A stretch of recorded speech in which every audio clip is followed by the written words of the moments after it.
There's no doubt the Mandalorian and Grogu has had a bad bout at the box office. But is it permanently damaging to Disney Star Wars?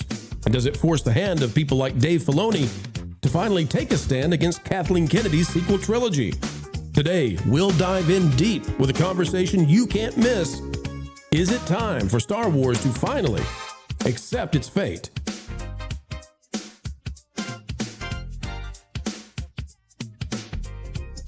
What a great day. What a groovy day, folks. Thank you for coming our way back to the channel that continues to change hearts and minds simply by telling the truth with a capital T every single time. As we dive in, smash that like button. And if you're not yet subscribed, just know we're working overtime every day for you.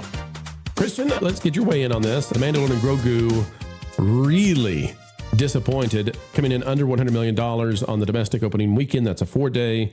And the Tuesday is what has me concerned for the film, because typically Tuesdays are strong for family films simply because that's when families can afford to go. The Tuesdays are the budget. And we got a 60% drop from an already unimpressive Monday to Tuesday. So Christian, where do you see this going forward? It's almost certain now it's going to be the number 2 film in its second weekend, beaten by a YouTuber. There's so much amazing things happening in Hollywood now. It's hard to even know where to begin. I do think that second weekend is huge for this movie. I mean, as far as huge in importance, and the fact that it's going to underperform is going to tell a lot. Listen, the first weekend, you get the fans who are blinkered and they just want to love it. And God bless them. I appreciate that. It reminded me a little bit of the Phantom Menace when we all dutifully lined up to see it and couldn't admit how bad it was. So I think you might have some of that here. But I just think that the energy right now in movies is with these sort of either video game adaptations or these horror films. I mean, I can't even process the numbers behind Backrooms, which I've seen, and which is an art house horror film. And every time I look at the numbers, it keeps going up and up. So I feel like I don't know what to say anymore. But yeah, I mean, the bottom line is that they had to get some kind of Star Wars product out there. They shoved this into the marketplace. It's such a mediocrity, and I'm being kind. And it's the kind of thing that's really going to hurt the brand more than it helps anything, I think. That's what I was going to ask you. Do you think it's a net damage for the brand? They thought they had to get something out there. I think they would have been better off leaving it off the silver screen at this point. This has really, we've talked about how badly it's performing on Disney Plus, but that's hideable compared to this. This is now out there for the normies to see. Well, I mean, I think they literally had the answer right in front of them. They are going to release the original Star Wars. Isn't that coming the soon? 77 cut. Yeah. That's what you do. You build the nostalgia and the energy and the excitement around that. And then maybe you expand the canvas a bit and talk about what you're working on.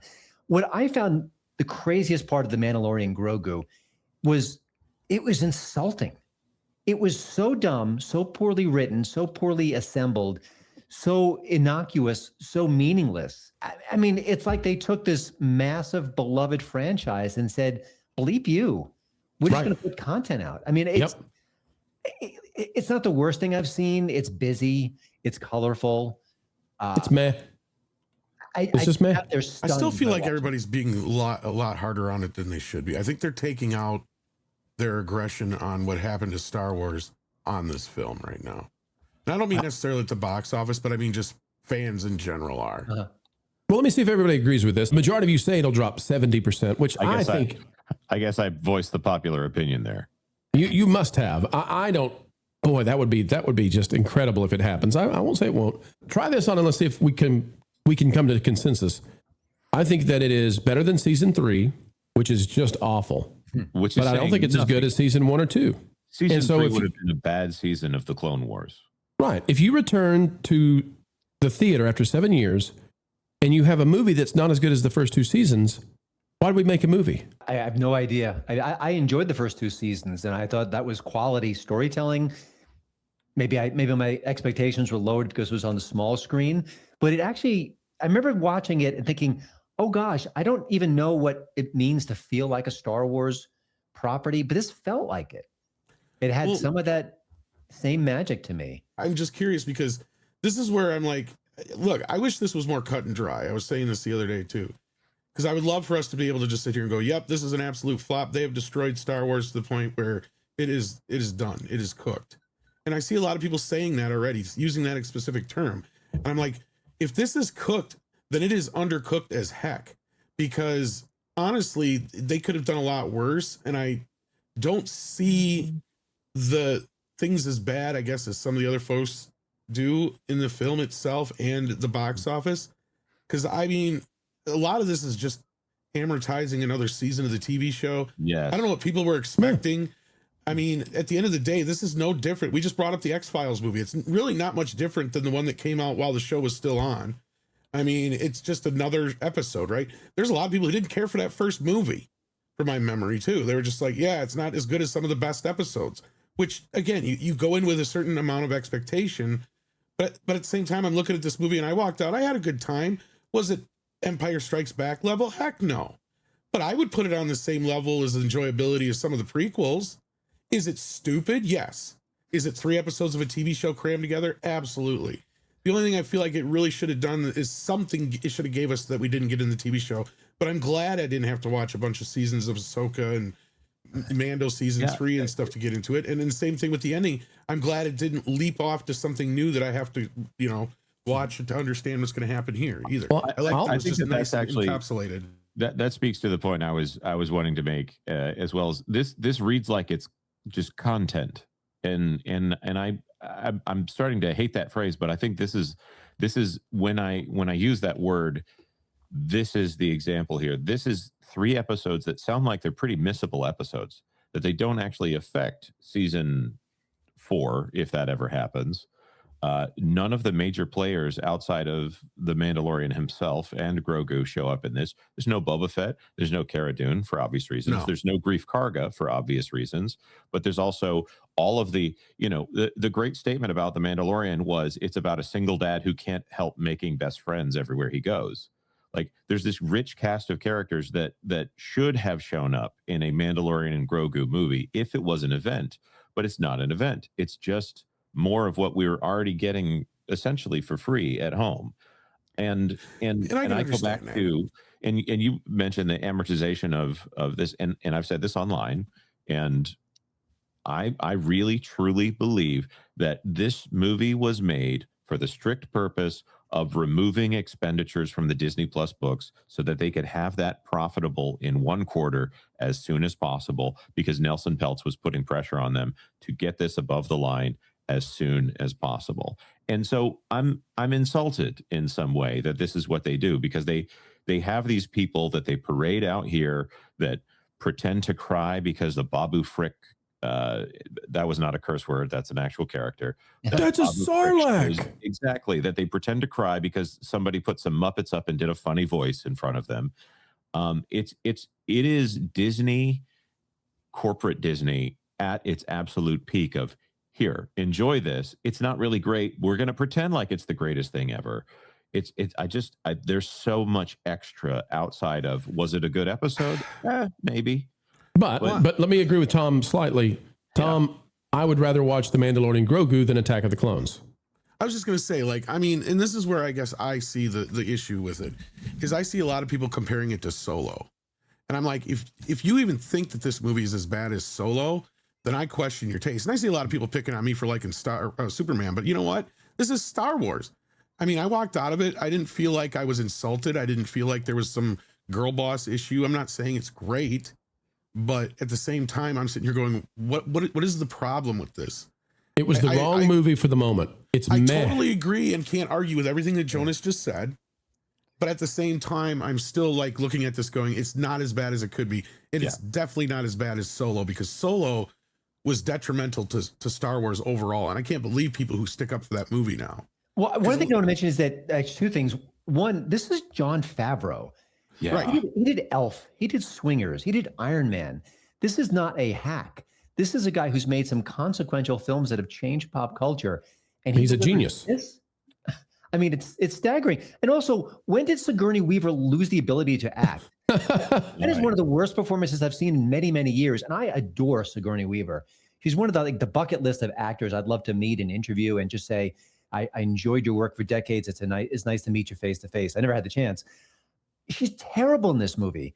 And all the other characters, the villains, and I don't even know some of the characters' names, no one leaves an impression. The only one, it's still, listen, Grogu's cute, I get it, whatever, but it's so disappointing. And the fact that it comes out when you've got not one, but two filmmakers who are weaned on YouTube, who are changing the horror scene and who are making movies with sort of imagination and vigor and wit and intelligence and something sophisticated and different and raw, as flawed as they can be.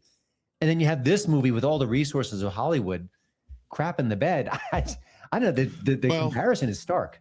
I'm not sure I'm sold on Backrooms yet, because every YouTuber turned into a filmmaker that wasn't what's his face who made that sci-fi movie. Me and you need to make a movie, Tom. Let's do it. Yeah, I was just gonna say, because like people forget that Scream 5 and 6 were made by YouTubers too. Right. See, that's the other thing is like, and horror is always popular. See, this is the thing that the media always makes the mistake of saying, oh, horror is back. It's like, no, horror never leaves. That's the only genre that is evergreen. It never goes away. It never has a downtime. Sure, you'll have flops, but that's an audience that shows up no matter what. The reason you have movies like Scream, or what could happen this weekend with Backrooms, is you have invested interests outside of the horror community. And then that shows a little bit more of a box office there. But what we have otherwise is we have a movie like Mando and Grogu that just isn't getting the attention it needs. And that's where I think the second weekend is a bigger deal. And you guys keep talking about it for a reason, because there's a bunch of stuff that's coming out besides that. Like you got that happening overseas. Like Andre, I talked to him this morning. This is the reason it came up, is I think it's not doing very well overseas at all, because they already switched out the main movie in the IMAX in Oslo. Because I told Andre about it this morning. I read one of the trades that it's number one in UK and Ireland. So that means it's not against what competition else. Yeah, that's the only place, because here's like the thing, like this, I still haven't seen the movie, so I cannot comment on it directly, but from everything I've heard, like we know what this is from a production point of view. It's not a real movie. It's as pure a corporate product as a corporate product can be. Jon Favreau, he's a genius filmmaker, but he's also a company man. He's going to be loyal to the company. This is the whole reason why he did the live action Lion King remake. It wasn't because he had a massive vision for a movie and how it could. No. It was Bob Iger that came to him and said, "Look, dude, I know that this is not what you want to do, but you're going to have to take one for the team on this one." I think this is this exact same thing. This is him taking one for the team, possibly in exchange for maybe having more influence over Star Wars going forward. Who knows? Whatever the case may be, this is just a corporate product. It's not a real movie. It cannot be compared with all of the other things that actually are real movies, which are meant to change the scene. This is something that Disney did a fiscal decision to do. It's obviously something that fell in between several chairs and stuff like that. And ultimately what it comes down to, did the movie hurt the brand? And honestly, I don't think that it did. I think this thing falls into the category of it's mostly harmless. The people who were angry by it, and I understand that completely. I understand your review. There's nothing wrong with it at all. At the same time, I hear a lot of people had fun with it. I don't see the kind of anger at this as you had with The Acolyte or something like this. I think this is something that people are going to forget really, really quickly. And some kids might have fun with it. This is basically just a bench warmer until next year's big movie. That's what this is. This is what it needs to be considered as, a bench warmer. A bench warmer that had some fun moments, had a bunch of crap, but ultimately fell into the category of mostly harmless. It didn't. It's the first Star Wars project in a long time that I do not think actively harmed the brand. And I also have to say, box office wise, compared to any past Star Wars movie, it's doing awful, absolutely awful. But as we established, this isn't a Star Wars movie. This is an amortization of a TV show. The sets were already there. The cast was already there. This is just an episode or more episodes of a TV series that was already in production. And if we look at the box office, the long-range forecast was 80 million. Awful for a Star Wars movie. This is not a Star Wars movie. They may call it that, But from a production point of view, this is not the Star Wars movie. Never was, never will be. It's just a marketing gig to call it that. And expectations were revised downwards, even by Disney, before the movie came up. And then what happened at the box office? Lo and behold, it did better than anticipated. It got 81 million in its 3 days. Again, still horrible for a Star Wars movie, but considering the reality of where Star Wars is, not where it should be, not where it would have been if things were great, but in terms of the absolute dumpster fire Star Wars is, they still are able to put this thing out, which cost a fraction of what Solo did, which was started from scratch, which cost not even a fraction of what the actual sequel trilogy movies did. I think this is a win for Disney. Whoa, Andre. Harm them. Andre. Only in the Whoa. sense that it didn't harm them. Andre, They were so- able to shift money off the ledger. This Yes. is something that they can brag to investors about. It's a corporate product, and I think that this corporate product did what the corporate product was expected to do. So let me toss some things. From a standpoint, I agree with Andre that this is a success from the moment they got it off the Disney Plus. Yes. book. Okay. But that's a complicated reason. It's the simplicity of the box office. By conventional box office But metrics, this this is a complete This is why I said I wish it was This more is not cut the and movie. dry. Yeah. Exactly. This is why I said I wish this was more cut and dry, because I said this yesterday. I said this is a problem with this, because I don't think that there's as much doom and gloom going on in Disney about this as we are making it out to be, and rightfully so, because Disney is in a horrible place right now.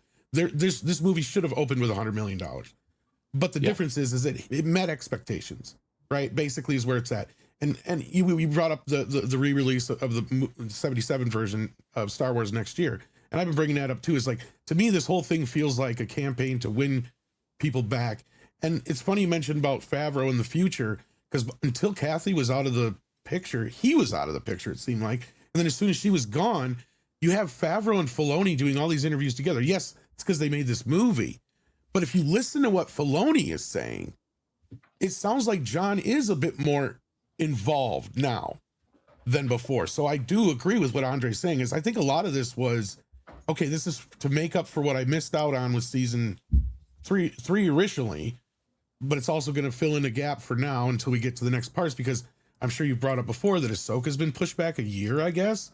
And I'm curious if that'll even happen 6 now. months, I think. 6 months. Yeah, so we'll see. It'll happen, but it'll probably be different than what the initial plan is. And we haven't heard much about that big event movie that was supposed to happen, remember? Yeah, that's probably canceled, would be my That's what I'm guess. saying. So like a lot of the things that seemed like they were still on the table when Kathy was in play are not as much in play anymore.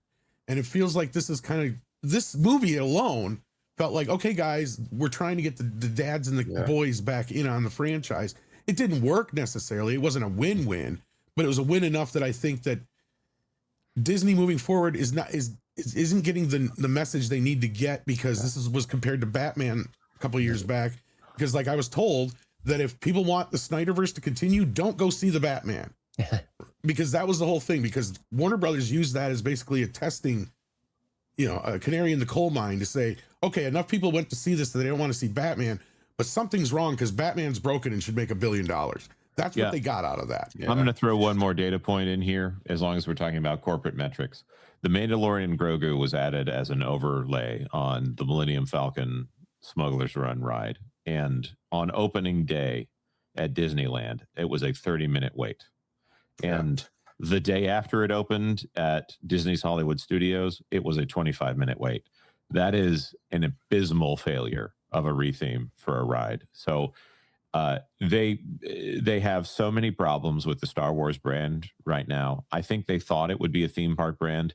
It's really not a theme park brand. It probably needs to be a couple of shops and the Star Tours level. Maybe they could add 1 or 2 more rides, but instead they tried to make it into Harry Potter at the theme parks. So I think this Star Wars has an existential problem here for the Disney company, because Bob Iger put it in there as this is a pillar of the company, as opposed to something that right now it has more significance than the fact that they own Alien right now. It has more significance than the fact that they own Planet of the Apes right now, but we're not exactly sure how much more significant, because this is not a theme park brand. And just to add to clarify one thing, because I see there's people who are unsure of what I meant in the comments. Again, if this was a regular Star Wars movie, it would be an absolute failure. But this is not a regular Star Wars movie in my book. This is a corporate product made at a relative pittance, and it had two jobs. One job is to help them clean up the ledger and to basically enable them to cook the books. That was its most important mission. The other thing it had to do was not drive away any more fans. Franchise right now is in repair mode and everyone knows it. So the question is, did it allow them to cook the books? Yes, very, very well with the box office. It allowed them to cook the books. Did it chase people away? Did people come out of that movie saying, I am never, ever watching Star Wars again? Of the people that hadn't done so before, how many people said, this movie was the one that broke the camel's back? Now I'm done. I was okay with everything up till this point, but this is too much. I don't think that happened with anyone. So basically, it didn't. Well, maybe it did. Maybe I'm wrong. No, I think it's an interesting point. And it's really... For those two things, win for what it was expected to do. It's not divisive at all. It's not woke at all. There's one scene late in the movie where they show the different X-Wing fighters and the people, the pilots, and it's like a Benetton commercial. Yeah, it's kind of funny, including Sigourney Weaver, who's in her 70s. God bless her, but it was a. Well, that's what I mean with how that just from what it is, what it was expected to do from a corporate point of view, it did that. It's not it's not a great movie, but it did what it was supposed to do.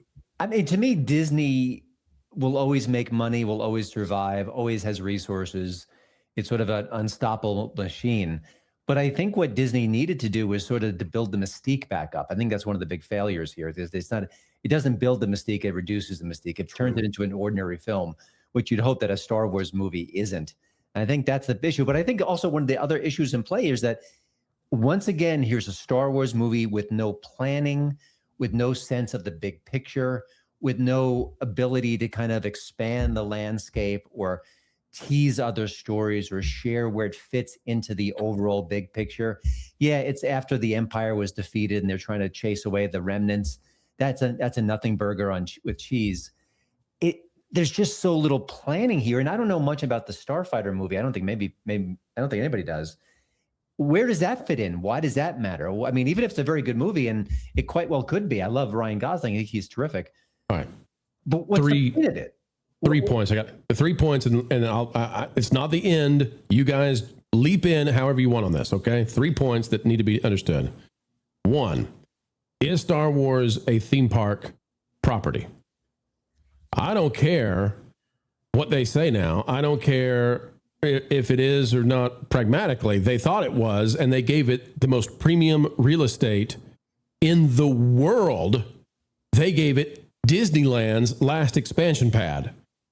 Star Wars is therefore now a theme park brand. It has to be because it inhabits the most premium real estate that ever was or will be the last place they could expand in Disneyland. Point 2, this film needs $600 million to break even. That's not pro saying that. That's Disney, rando Disney exec who reached out to THR. This film is now likely to make it to 350.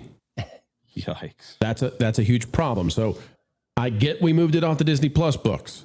I don't think we moved it off the Disney Plus books thinking this was going to happen. I think we thought Moana 2 was going to happen inside the hallowed halls of Burbank. Mm-hmm. Point number 3, final point, because I've listened for a while now, and this is my final one. Starfighter is the last thing of any consequence coming out, and we don't even know if it's consequential.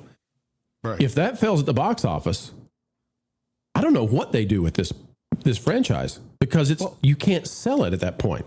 I bet they wish they had that to release first right now. I guarantee you, Mando would have been, if they would have flip-flopped the two, I think we'd be having a different conversation right now. Because at least with Starfighter, there's no attachment to anything else prior to that. Right? It's its own thing. You got Ryan Gosling coming off of Barbie and Project Hail Mary.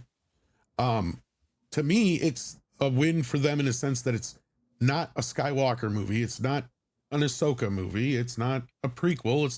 It's a sequel, but it's a more of a world film. It feels like to me. We don't know anything about it yet, but as far as we know, it doesn't have like Chewbacca in it or something. You know what I mean? Like 3PO is not going to pop up as far as we know, right? Maybe Mara Jade. You never know. It could be. But at this point, what difference does that make? Unless it's set in the past at some point. But Right. I mean, I agree with the whole idea that Star Wars could be in worse shape. This to me just shows that there is still some life in it. When I went to the first IMAX 3D showing of the show, like the first one you could go to. It wasn't the first showing of the day, but it was the first showing you could go to. And it was packed for the most part. And I was surprised. It was full of Star Wars fans, legit Star Wars fans. These guys were pointing at all the Easter eggs. They even said, "There's Dave," when Dave Filoni came on screen. I bet they applauded it in the movie. They clapped a little bit here and there. There was this one guy who was really getting into it. I was like, "Calm down, buddy." Like, geez. Like every time Mando would be successful, he's like, "Yes." Every comedy needs the loud laugher. There needs to be one, not more, but there needs to be the one guy who has the laugh that you can't forget in a comedy. Same thing with a Star Wars film. You need the one guy who's all in. But there's signs that this thing is not going to have a good second weekend, and that's where I see more doom and gloom ahead, because this internet movie, The Back Rooms, is going to be a big problem for it. Chris is right. It's not going to go away. It's going to be a huge success this weekend. I've been comparing it kind of to Minecraft in a sense that it's a new kind of horror film. It's this creepypasta horror film. It's not made for us necessarily, our age group, but it's made for these younger kids. Right. And these younger kids are going to go get into that. There's one other thing that Mandalorian and Grogu is competing with, though, and that is the King of Pop.